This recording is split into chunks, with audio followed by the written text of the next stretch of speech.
salam verməmək bidəti 21-ci əsrin ən qorxulu bidətidir. Salam verməmək bidəti. Qardaşlar, Peyğəmbərimiz sallallahu aleyhi və səlləm bəzən böyük günah sahibindən salamı kəsməyi, məqsəddə onu islah etməyi məqsədə uyğun görür və Peyğəmbər sallallahu aleyhi və səlləmin həyatına baxsaq görərik ki, bəzən böyük günah edən, bilərəkdən böyük günah edən sahabələrdən salamı kəsərdi ki, onlar özlərini islah etsin. Amma çox vaxt bilməyib günah edən sahabələrinə sadəcə olaraq nəsihət etməklə kifayətlənər və onlardan salamı kəsməzdi. Bundan da alimlər nəticə çıxarır? Nəticə çıxarırlar ki, o adam ki, bilərəkdən böyük günah edir, onu islah etmək məqsədi ilə ondan salamı kəsmək vacibdir ki, özünü düzəltsin. Əgər özünü düzəltməsə, onu ifşa etmək vacibdir ki, insanlar ondan, onun şərindən özlərini qorusunlar. Şeyx, cəmiyyətdə bəzi insanlar sələflərin bidət əhlindən salamı kəsməsini insanları bölmək, qardaşları parçalamaq, mehribançılığın aradan qalxması kimi qələmə verir.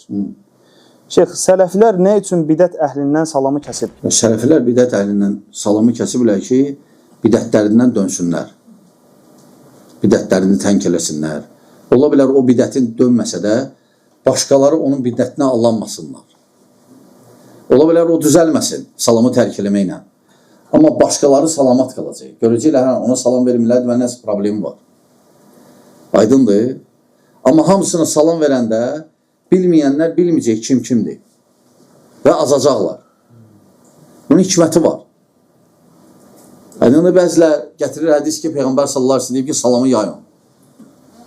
Bəli, bu sözü deyən Peyğəmbər sallallahu aleyhi ve sellem həmçinin salamı kəsib.